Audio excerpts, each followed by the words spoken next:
Just real quick, this is how I installed my blackout emblems on my Chevy 2024 Silverado. For the label and sticker remover, I use the turtle wax, which is really good stuff. I don't spray it right on the car because I don't want to have to wax the truck, so I apply it to a rag and just kind of rub it on there, takes it off, and then go over that with alcohol just to kind of remove any grease or anything. And then I also did the Silverado, the LTZ. So what I do is, I've seen other videos where people do measuring and taping, and I tape around the logo.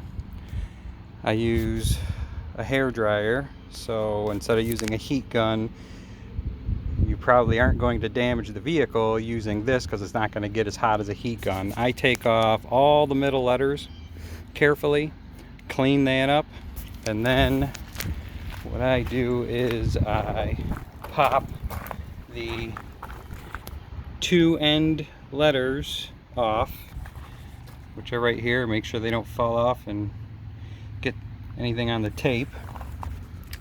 Then all you do is just line up the two letters you pulled out with the 2 and the D, and this will work on the 1500s, 3500.